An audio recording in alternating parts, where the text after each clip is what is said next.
Pegue aí a palavra de Deus e abra comigo no Salmo de número 35, no verso de número 27. Diz o seguinte: cantem e alegrem-se os que amam a minha justiça, e digam continuamente: o Senhor que ama a prosperidade do seu servo, seja engrandecido.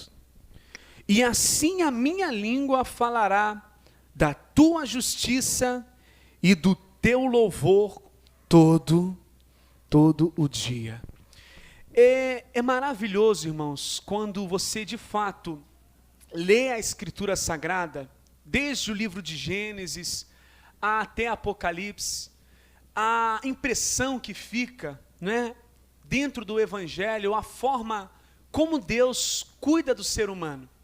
Deus não quer cuidar da gente em apenas uma determinada área. Deus quer cuidar da gente em todas as áreas. Para isso você tem aqui dentro da Escritura recomendações sobre saúde. Dentro da Escritura você tem educação financeira. Dentro da Escritura tem o incentivo de você buscar tesouros eternos. O próprio Jesus disse para que nós venhamos a juntar os tesouros do céu. É incrível, amados, que quanto mais eu leio a Escritura, é essa percepção que me chega. Deus quer cuidar de nós em todas as áreas da nossa vida. E é claro, quando você obedece apenas uma parte da Escritura, por exemplo, a Escritura fala de salvação. Quando você obedece ao Senhor nesse requisito, não é? Se entrega a tua vida para Deus, de todo o teu coração, aceita Cristo como no único, suficiente, exclusivo e eterno Salvador, foi alcançado pela graça de Deus, então você vai ser abençoado nessa área, que é o maior de todos os dons. Lembrando que não existe maior bênção do que de ser salvo, de ser resgatado, de ter de fato conhecido Jesus Cristo. Essa é a maior bênção de Deus para nós da Escritura. Porém, as pessoas muitas vezes, já estou salvo, e aí muitas vezes o que ela faz? Ela despreza outras partes da Escritura, como por exemplo, quando Deus fala que nós devemos cuidar do corpo, né? O irmão Adriano esses dias falou que nós temos que cuidar do corpo, alma e espírito. E esse cuidado do corpo tem a ver também com a questão de como você se alimenta, prática também de exercício físico. Na Escritura, Deus selecionou alimentos puros e alimentos impuros para que nós não venhamos se alimentar de alimentos impuros, mas sim de alimentos puros. Então Deus quer cuidar de nós em todas as áreas. Mas uma vez que você entrega a tua vida para Jesus Cristo e esquece a parte da alimentação, é bem provável que você vai ter problemas de saúde no futuro. Se você é uma pessoa, por exemplo, que não se exercita, não se alimenta bem, vive muitas vezes uma vida sedentária, é bem provável que você vai ficar com problema de saúde bem cedo. Mas se você cuida também do seu corpo, você vai ser abençoado e vai envelhecer muito bem nessa área. Por exemplo, a Escritura, ela, por várias passagens aqui, ela te dá conselhos sobre educação financeira. Uma vez que você diz, não quero isso para a minha vida, isso aí, não quero obedecer esses conselhos, eu só quero a salvação. Tudo bem, você vai ser salvo, porém, você vai ter muitas dificuldades financeiras, porque você está rejeitando as coisas que Deus fala nesse sentido. E para isso, eu criei uma série de mensagens falando a respeito da questão da prosperidade. É uma série de 3 mensagens.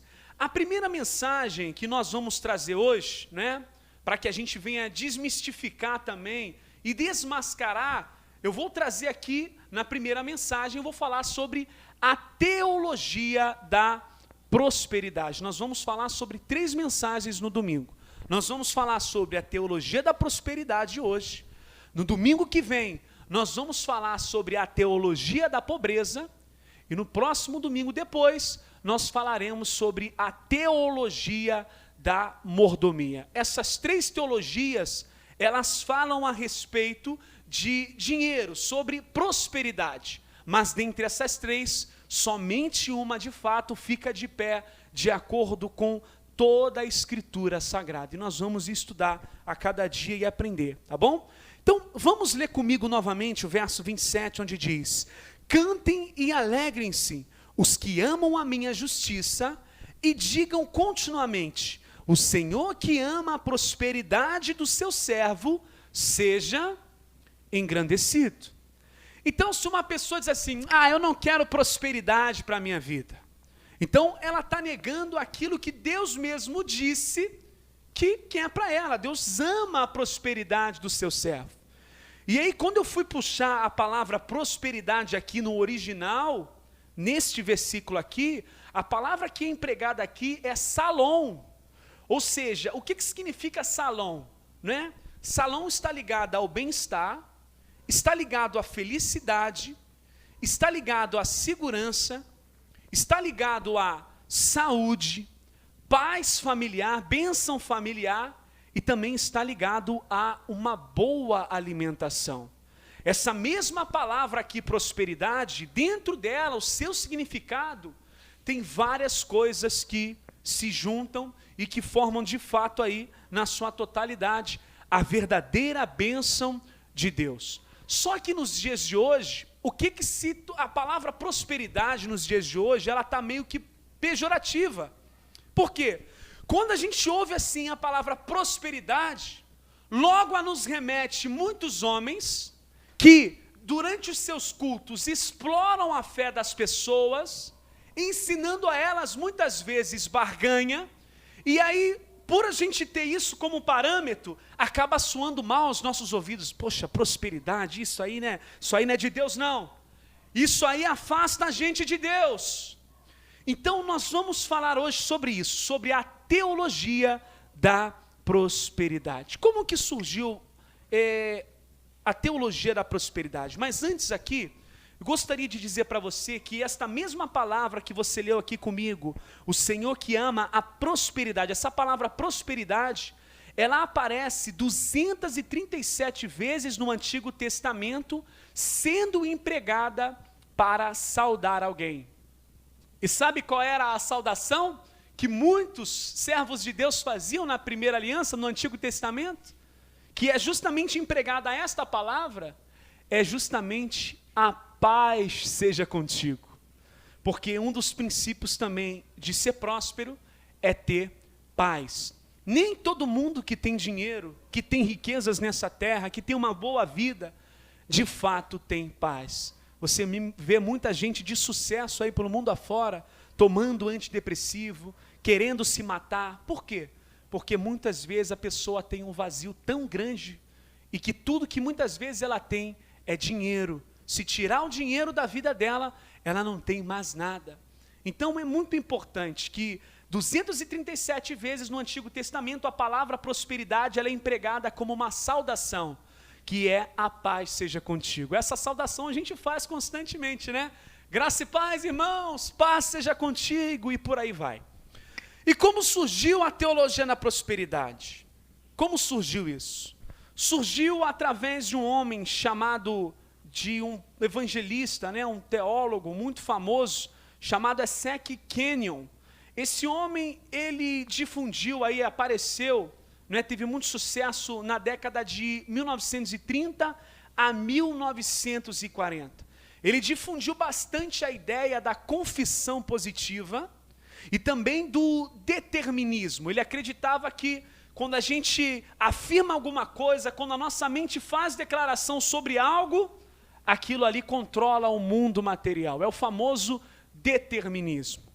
Né? Se você declarar que está curado, não importa, você vai estar curado de qualquer jeito.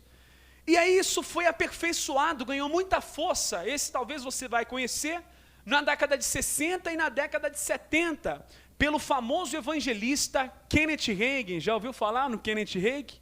Ele defendia essa ideia explorando um lado mais financeiro. Dizia que uma pessoa verdadeiramente cristã, um cristão genuíno, se estivesse com algum problema financeiro, Kenneth Hagin dizia, é porque deve estar com algum problema espiritual.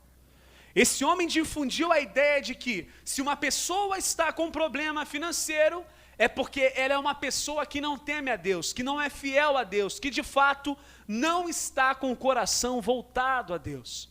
E ele difundiu essa ideia e isso foi exportado aqui para o Brasil.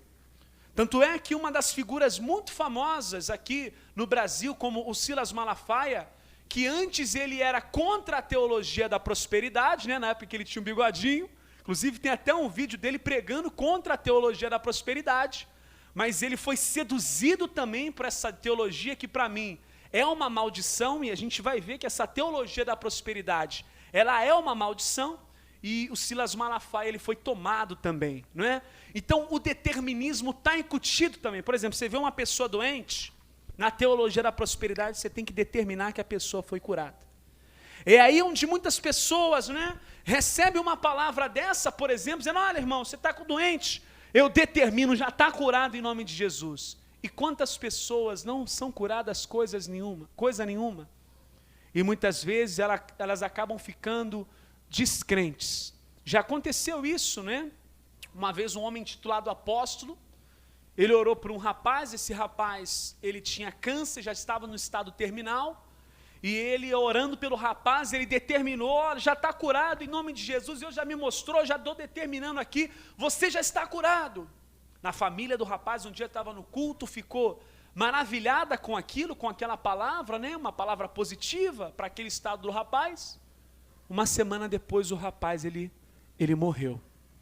Então, o Evangelho não nos ensina a sair por aí determinando as coisas como se fosse a nossa vontade. O Evangelho nos ensina que nós devemos nos sujeitar e orar sempre segundo a vontade de Deus. E essa teologia da prosperidade, ela tem 4 bases de sustentação. Lembrando que é isso que o inimigo muitas vezes ele faz. Ele pega uma palavra que é bíblica, ele pega uma realidade da Escritura, que por exemplo é a prosperidade, aqui Deus diz que Deus ama a prosperidade dos seus servos, e o que ele faz? Ele distorce aquilo que é bíblico e joga para o povão. E por isso você vê hoje um grande mercantilismo e o mercado da fé no meio, incutido aí no meio da cristandade. As pessoas abraçaram essa teologia, por quê? É uma teologia também determinista, imediatista. As pessoas acham que vão ficar ricas da noite para o dia, então essa teologia, ela é ostentadora, né? Podemos dizer também que é a teologia da ostentação. Vamos lá, queridos, são 4 bases que sustentam a teologia da prosperidade. A primeira base que sustenta, né, segundo eles, é que Deus quer que você prospere. Deus quer que você prospere. E a base disso está em João 10, versículo 10, que diz que o ladrão veio para matar, roubar e destruir, mas Deus veio para dar vida e vida com abundância. Só que eles pegam esse texto do verso 10 e só ficam focando na questão material, financeira, dá uma oferta aqui para você viver essa passagem que está escrito.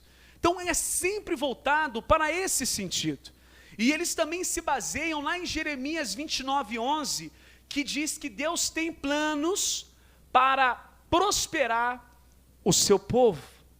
Eles dizem que se uma pessoa não está bem financeiramente, essa pessoa não está bem com Deus, não tá com a vida espiritual em dia. Você lembra de Jó? Jó era rico, tinha muitas posses, gados, tinha uma família abençoada, orava pelos seus filhos. O que aconteceu quando Satanás tentou a Jó? E Jó praticamente perdeu tudo pela permissão de Deus e ficou praticamente sem nada, na miséria. Os amigos de Jó, que se diziam amigos de Jó, se encostaram para Jó e falaram: ô Jó, acho que você tá passando essa dificuldade financeira aí, acho que é porque Deus não é contigo, você está em pecado, alguma coisa de errado está acontecendo com você. E assim também é nos dias de hoje, a pessoa está mal financeiramente, ela fala: poxa, será que Deus não quer que eu seja abençoado? Será que Deus não quer o melhor para mim? E você sabe que a questão de Jó foi uma provação. Tanto é que Jó disse: Antes eu conhecia só de ouvir falar, mas agora os meus olhos te veem.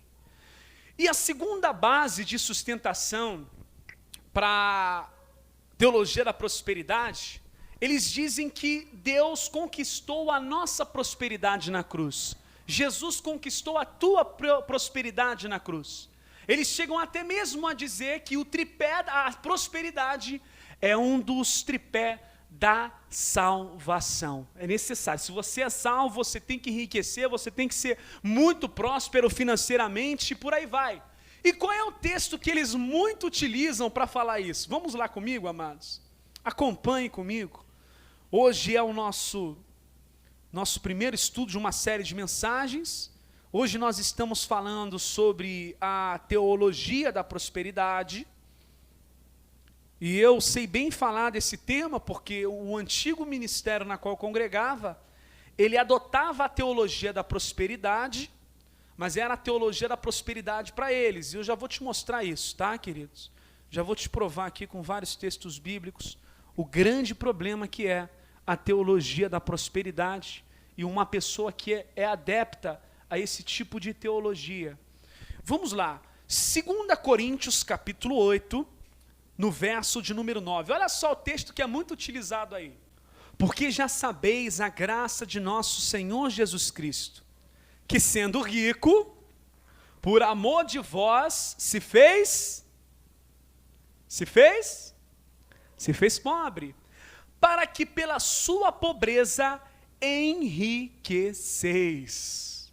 Então eles dizem, está vendo aí, ó, no versículo 9, Jesus se fez pobre para que eu enriqueça.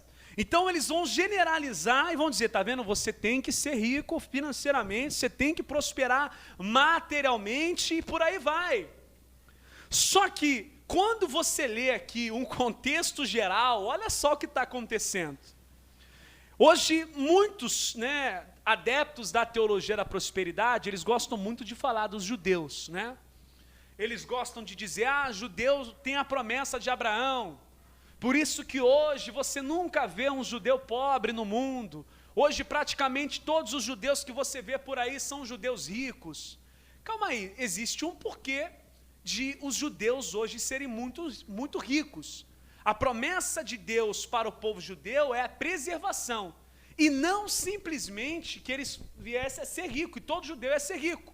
Tanto é que em toda a história da igreja, nós vamos ver aqui exemplo de judeus que eram pobres. Só que nos dias de hoje, o que os judeus adotaram? Eles têm uma cultura muito forte de empreender. O judeu, ele tem uma cultura forte também de ser o melhor de tudo que faz, de ser o cabeça. A maioria dos prêmios Nobel que existe no mundo afora são de judeus, apesar de eles ser praticamente 2% de toda a população mundial. Os judeus, eles são os mais ricos do mundo e também estão sempre aí desenvolvendo altas tecnologias, eles têm muita inteligência. E os judeus, eles se ajudam entre eles, isso é muito importante, diferente do Brasil, No Brasil as pessoas não se ajudam, mas os judeus, eles têm essa cultura de se ajudar. Por isso que materialmente você hoje, muito difícil você ver um judeu pobre, A maioria deles estão em países altamente desenvolvidos e por aí vai. Mas será que em toda a história os judeus sempre foram ricos? Tem tudo a ver com esse contexto que nós estamos falando. Olha só comigo aqui no verso de número 1. Leia comigo. Qual é a epígrafe do capítulo 8? A coleta para os cristãos pobres da Judéia. Ou seja, se a teologia da prosperidade está certa, por que então que tem cristãos aqui pobres aonde, igreja? Na Judéia. E inclusive eles estão dependendo de doações de cristãos de outra cidade, de outra localidade. Olha o versículo 2. Como em muita prova de tribulação, eu estou lendo o contexto do versículo 9 para você. Como em muita prova de tribulação, houve abundância do seu gozo, e com a sua profunda pobreza, superabundou em riquezas da sua generosidade. Então preste atenção, não é somente os cristãos das Judéias da Judéia que estão passando por um período de escassez e pobreza. São também os cristãos da Macedônia que estão passando por dificuldades também e estão no momento aqui de escassez. Mas mesmo esses cristãos, estando com problemas financeiros, eles ajudam outros cristãos que estão com problemas financeiros maior ainda.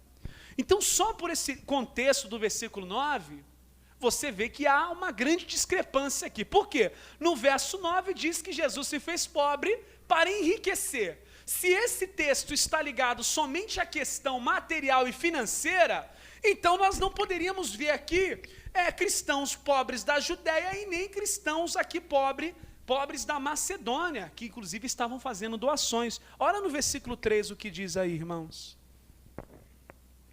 Porque segundo o seu poder, o que eu mesmo testifico, e ainda acima do seu poder, deram voluntariamente, no versículo 3. Ou seja, os macedônios se comoveram pelos cristãos pobres da Judéia e levantaram uma oferta para ajudar. Por isso que Paulo está falando aqui sobre a riqueza de ser generoso. Tem muita gente que tem pouco, mas é rico em todos os aspectos. E tem muita gente que tem muito dinheiro, mas é pobre nos principais aspectos. Então, a principal riqueza que vem de Cristo são os valores de ser e não os valores de ter. Ele se esvaziou da sua glória para nos servir. Tanto é que todos os apóstolos de Jesus que partiram pelo mundo afora passaram por muitas dificuldades, inclusive Paulo. Paulo disse: olha gente, eu já vivi na fartura, mas também já vivi na escassez. Paulo começa a dizer: olha, eu posso todas as coisas porque Deus vai me fortalecendo. Paulo já disse em sua carta aos Filipenses que já tinha passado por diversas situações e que Deus tinha dado forças para ele. Então essa história de que Jesus se fez pobre para enriquecer, se você for levar ao pé da letra que isso aqui está ligado simplesmente à riqueza material, você vai se enganar pelo próprio contexto aqui do texto. Então não é necessariamente. Primeiro, qual é a riqueza maior que Deus deixou para nós? É a riqueza interior, é a riqueza do ser. E aí quando você vê aqui no versículo de número 12, aí mesmo no capítulo 8, preste atenção, querido. Porque se há prontidão de vontade, será aceito segundo o que qualquer tem, e não segundo o que não tem. Eu me lembro uma vez, o Silas Malafaia, pastor, está falando mal da pessoa, estou falando mal das ideias. É diferente de você criticar uma pessoa de forma de característica pessoal, forma pessoal. Estou falando das ideias. Ele foi uma vez na televisão, está até na internet esse vídeo, ele falando que a pessoa ia dar uma oferta, uma semeadura, e que a pessoa ia ganhar uma casa própria. Ele estava dizendo, não sei se você lembra disso, você tem que doar o teu aluguel. Se você mora de aluguel, você vai separar uma oferta no valor do teu aluguel, você vai ter que doar o teu aluguel, que aí Deus vai prover uma casa própria para você, e por aí vai. Ou seja, imagina isso na mente de uma pessoa, que muitas pessoas movidas pela ganância, ela vai tentar fazer aquela loucura. Ai meu Deus, eu vou ter que dar o meu aluguel para ver se eu arrumo uma casa própria. Então são esses tipos de coisas que vai a cada dia mais deixando as pessoas incrédulas. E olha o que o texto do versículo 12 diz: porque se há prontidão de vontade, será aceito segundo o que qualquer tem, e não segundo o que não tem. Então qualquer ministro que venha pedir oferta acima do que a pessoa pode dar, dizendo que ela vai ser abençoada se ela der, acima do que ela tem, às vezes até o que ela não tem, isso aí não está de acordo com a Escritura Sagrada. Fique muito esperto nesse tipo aí de discurso. Então, eles usam muito esse texto, Jesus se fez pobre para enriquecer a muitos, e aí quando você vai ver, essa não é a realidade. Por exemplo, no Brasil, nós temos aí os ditos 70% praticamente de cristãos, e aí se mistura nos católicos, nos evangélicos e nos espíritas, Mas você vê que é um país até hoje pobre. Essas igrejas pregam a prosperidade material, mas sempre as pessoas continuam da mesma forma e até pior. Por que será? Porque estão pregando uma falsa teologia da prosperidade. Se eles pregarem a verdadeira teologia da prosperidade, os membros vão ser muito abençoados. Nós vamos tratar disso mais para frente. Terceira base de sustentação da teologia da prosperidade é justamente a confissão positiva. Você tem que determinar. Eu quero ser rico. Se você quer ser rico, se você falar isso, toda hora falar isso, de alguma forma você vai acabar enriquecendo. É muito fácil falar isso em país muitas vezes desenvolvido. Nos Estados Unidos, de onde surgiu essa teologia. Mas por que esses tipos de pregadores não vão para os lugares mais remotos e mais pobres e começam a dizer, olha, vocês vão abrir a boca que vai enriquecer, vai determinar aqui, confissão positiva, vocês vão ficar ricos. Né? Muitos deles determinam, olha, você já está curado. O coronavírus foi uma prova de que essa teologia não presta mesmo, não funciona. Eu me lembro, né, mais uma vez, infelizmente eu vou ter que falar do Silas Malafaia, mas é o exemplo, não é a pessoa mais uma vez, mas eu fiz até um vídeo denunciando, lá no meu canal, o canal do Valoroso, eu fiz um vídeo denunciando a respeito. Logo quando o coronavírus tinha sido declarado já uma pandemia, já tinha morrido bastante gente na China, e o Silas Malafaia começou a abrir a boca, que as autoridades começaram a falar sobre um fechamento, né? Fechar o comércio, fechar as igrejas, os templos, né? Fechar a igreja não tem como, mas fechar os templos, né? Para não proliferar mais o vírus. Teve um vídeo de um Malafaia com a igreja dele lotada, entupida, ele dizendo, os profetas de antigamente repreendiam as pragas, né? Que por aí vai. E aí o que aconteceu? Nós estamos hoje aí com mais de 500 mil de pessoas mortas por Covid-19.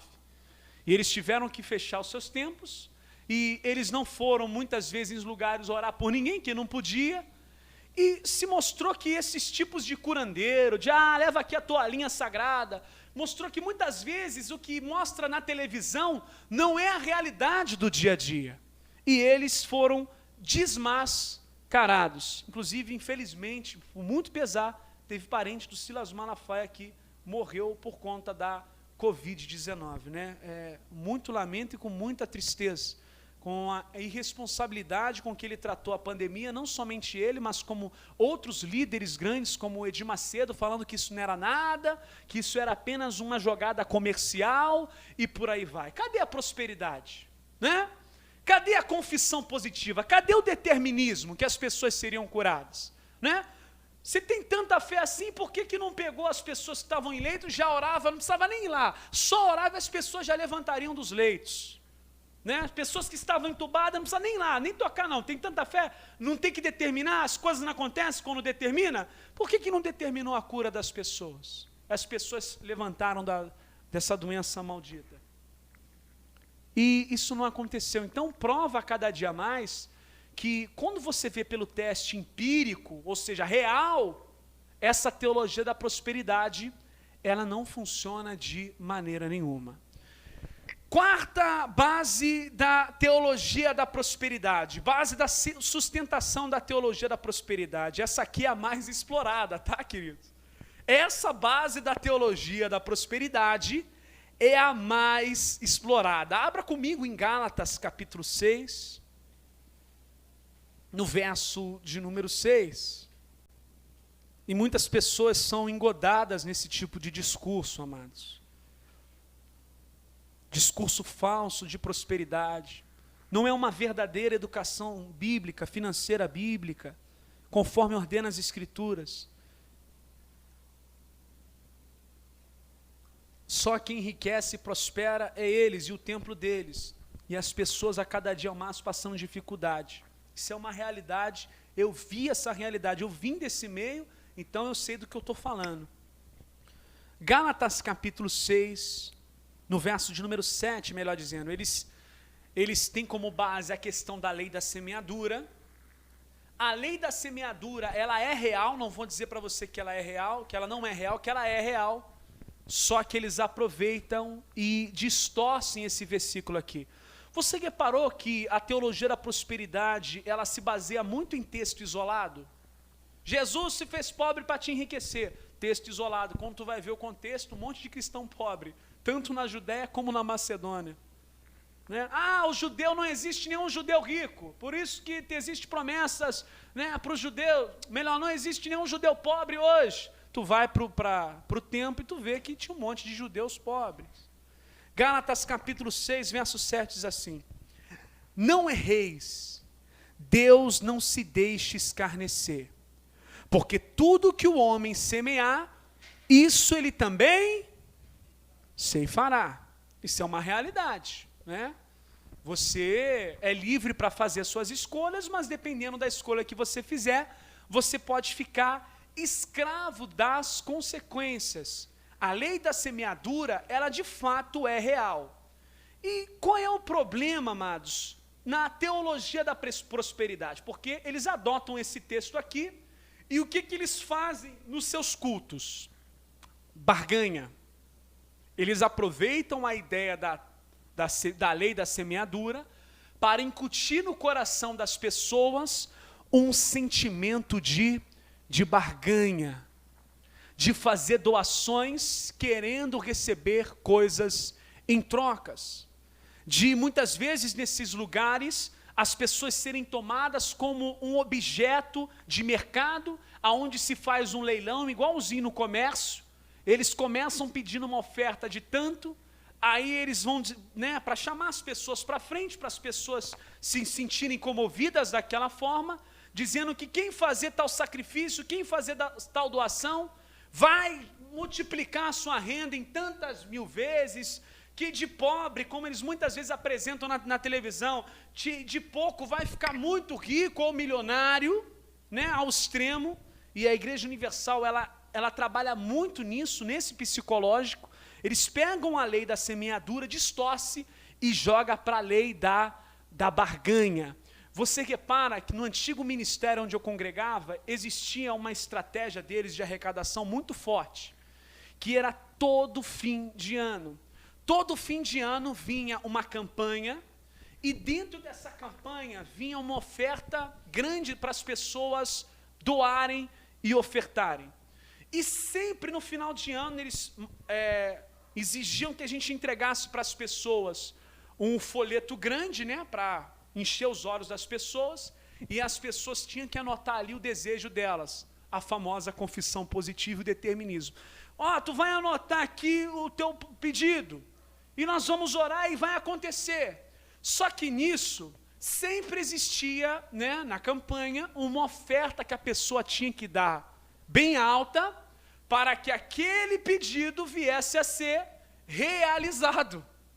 Eles sempre tentavam colocar e ensinar como se as pessoas que não fizessem a doação pelo pedido não iam receber nada. E todo ano era a mesma ladainha.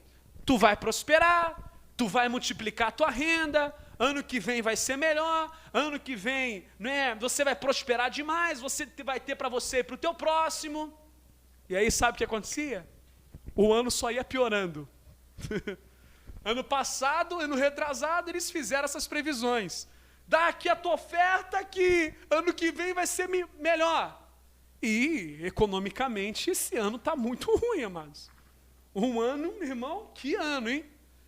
Né? A inflação lá em cima, os preços das coisas lá em cima, e o mapa da pobreza, a cada dia, as pessoas estão ficando mais pobres, é o que mostra aí vários dados, as pessoas estão ficando mais pobres.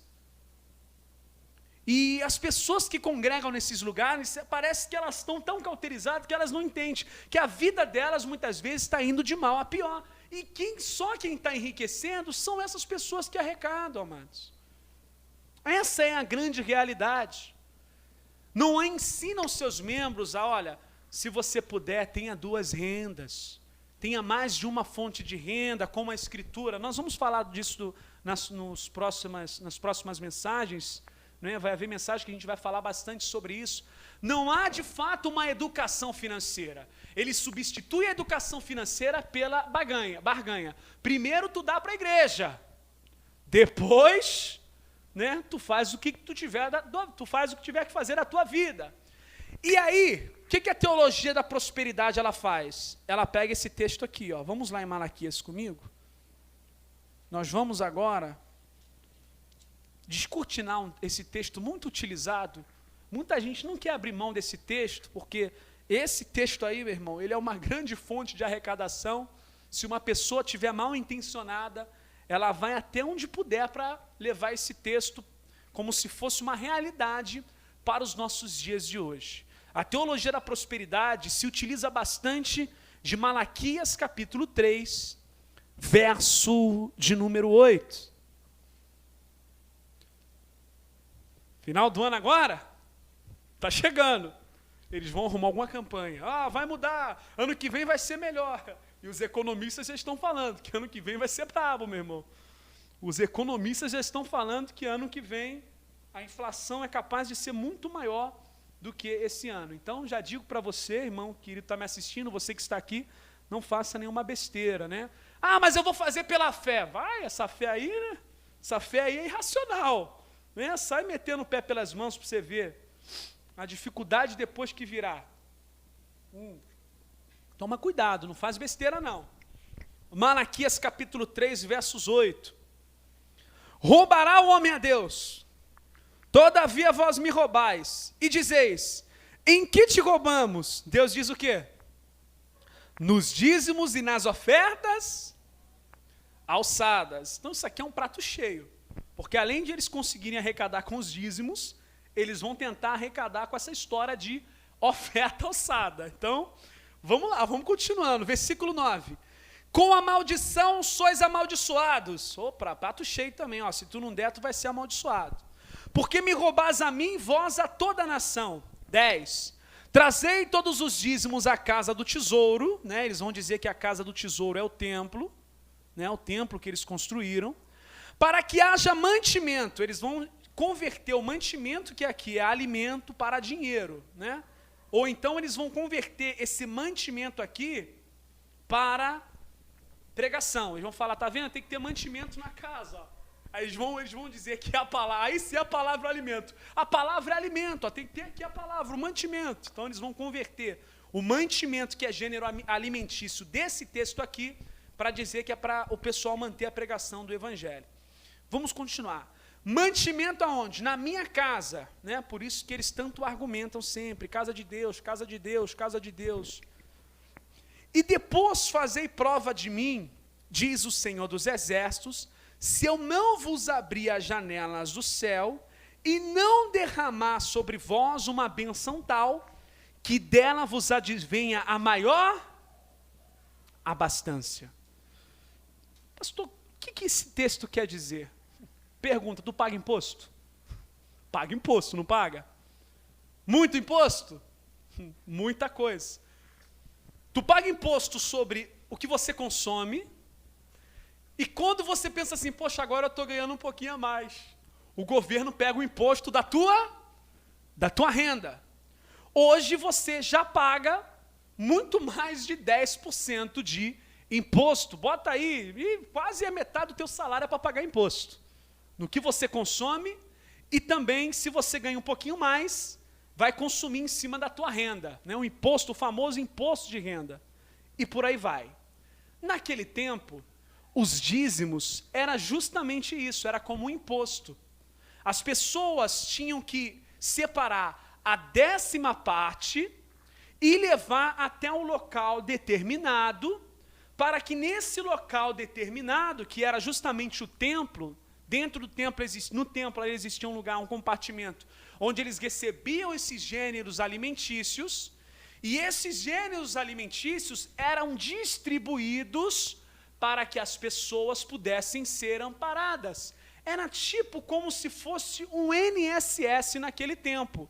Como que eu provo isso? Está muito claro, leia o versículo de número 5. Chegar-me-ei vós para juízo, Sereis uma testemunha veloz contra os feiticeiros e contra os adúlteros e contra os que juram falsamente, contra os que defraudam a informação, pervertem o que, igreja? O direito de quem? Da viúva, do órfão e do estrangeiro. Os dízimos, quando eles eram levados à casa do tesouro, para que houvesse de fato mantimento, comida, eles eram de fato distribuídos para justamente as viúvas, os órfãos, os estrangeiros e também os levitas, que não receberam herança de terras. Então, os dízimos naquele tempo era justamente como se fosse um imposto para que essas pessoas aqui não viessem a passar dificuldade. Mas o que é feito nos dias de hoje? A pessoa já está passando dificuldade e conduzida, ela é induzida, mesmo não tendo condição nenhuma de ajudar, ela é induzida a ter que dar 10% do que ela possui. E aí a pessoa cada dia está mais pobre. A maioria dessas pessoas que seguem essa gente, muitas vezes estão endividadas, o nome com restrição, mal conseguem pagar as contas, né? Aí elas pensam assim, ai meu Deus, está dizendo aqui em Malaquias, se eu não der, eu estou em maldição. E aí ela se desespera. Ela vai deixar de pagar até mesmo os outros. Se ela puder ficar endividada para dar o dízimo da igreja, ela vai dar. Ela vai ficar devendo na praça, vai faltar até mesmo gás, mas ela não, tem que ser fiel a Deus. E você acha que Deus está nesse negócio? Você acha que Deus, ele contribui com a ignorância, com a mentira? Você acha que Deus abençoa a ignorância? De maneira nenhuma, a pessoa vai ficar cada dia mais empobrecida. Por quê? Porque não é ensinado a ela que ela tem que ajuntar sim, montar uma reserva de emergência, para quando chegar o dia mau, ela ter para ela, né, para os filhos dela e também para ajudar os irmãos que estão precisando muitas vezes. E o que eles fazem? Eles montam um monte de estrutura luxuosa. Compram rádios caras, estruturas monstruosas e botam na conta do povão pagar. Se você for infiel, a gente não vai conseguir continuar pregando a palavra de Deus. E por aí vai. Eu não acredito que os fins justificam os meios. Não é ocultando a verdade de texto bíblico que você vai de fato obter sucesso. Pode até obter sucesso aos olhos dos homens, mas eu tenho certeza que quando chegar o juízo final, vai ser cobrado pela omissão de uma verdade da Escritura que distorceu o tempo todo para arrecadar.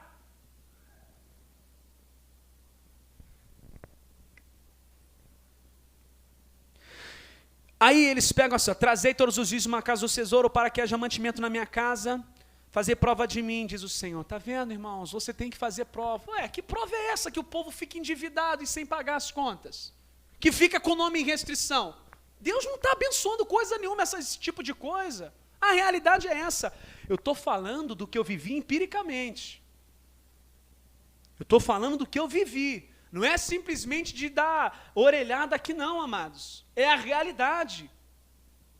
De pessoas que eu conheço nesses ambientes aí, achando que está juntando tesouro no céu. Está juntando tesouro no céu coisa nenhuma. Está fortalecendo mais a estrutura dos homens, que muitas vezes distorcem as escrituras. Pastor, mas se a gente de fato contribui de todo o coração, Deus honra, não honra? Claro que honra. Quando aquilo que você está contribuindo é justo. Deus não vai honrar na injustiça não, querido. Deus não vai honrar na injustiça não. O que está acontecendo aqui? É igualzinho, esse texto de Malaquias é igual acontece no Brasil. Esses políticos arrecadam um monte de imposto de você, da gente, né? Eles pegam os nossos dízimos, forçado, nossos trízimos da vida por aí, e aí eles vão se endividando, e eles só pensam em reeleição. Você vê pelo esse Auxílio Renda Brasil aí, isso aí, né, já estão falando que vai furar o teto de gasto do país, e depois a gente vai pagar uma conta violenta ano que vem. Não é? Vai ser tudo por causa de eleição. Você vai ver só. Você vai ver só. E aí quem paga é quem? Povão. Com altos impostos, inflação lá em cima. Se prepare para ano que vem as coisas ficarem mais caras. Ah, está sendo profeta do caos. Não, eu estou sendo realista. Se prepara porque ano que vem as coisas vão ficar mais caras.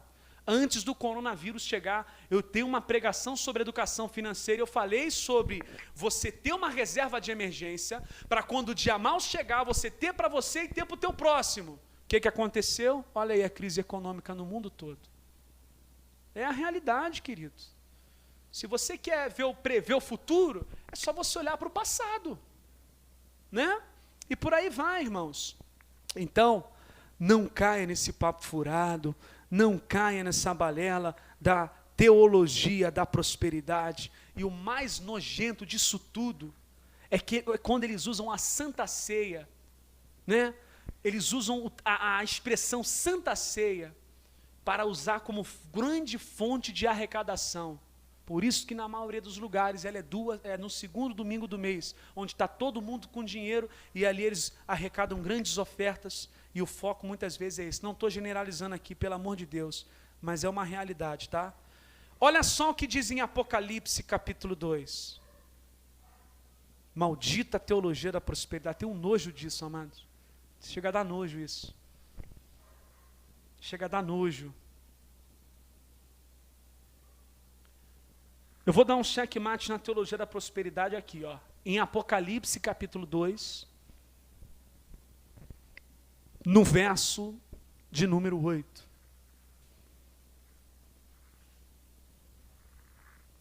Minha esposa esses dias estava me falando, aqui o povo é roubado 2 vezes.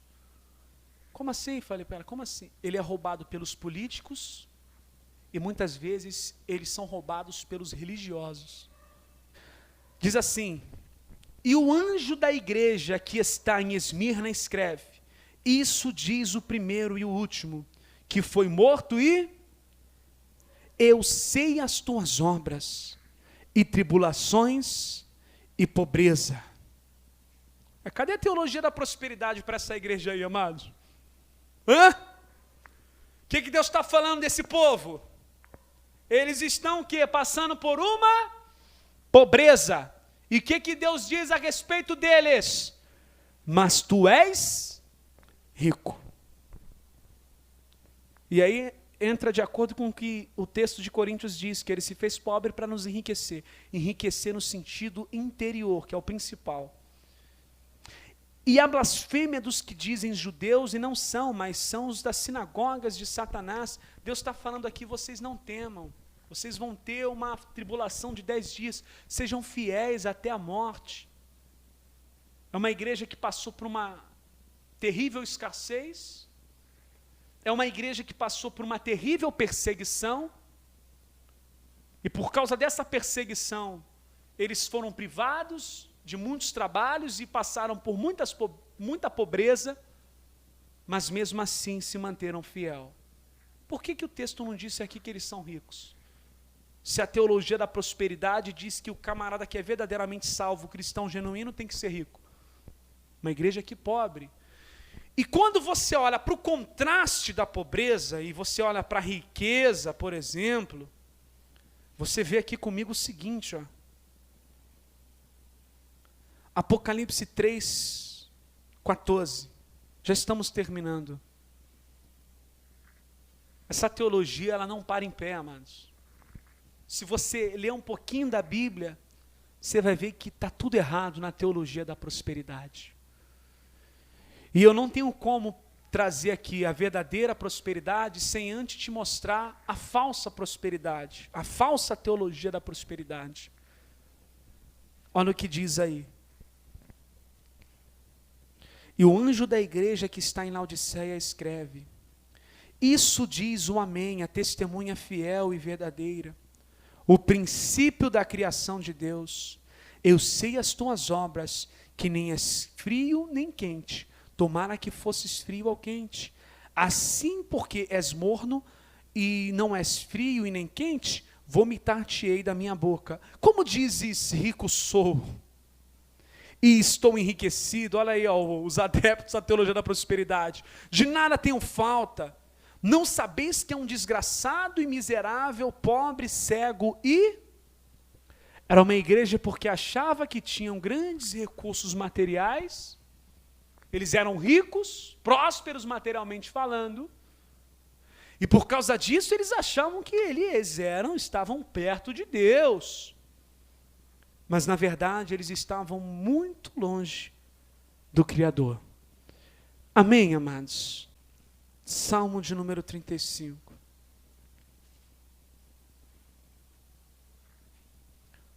Versículo de número 27.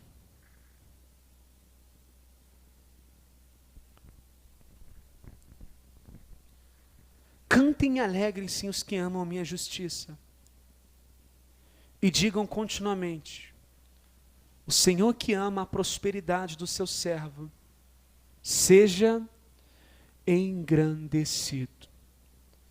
A prosperidade bíblica, ela é real. A vontade de Deus te abençoar em várias áreas, ela é real. Mas a gente precisa desmistificar e desmascarar as falsas teologias. Na semana que vem, nós vamos falar sobre a teologia da pobreza, que aí já é totalmente oposto à teologia da prosperidade. E assim como a gente viu o grande perigo da teologia da prosperidade, existe também um grande perigo da teologia da pobreza.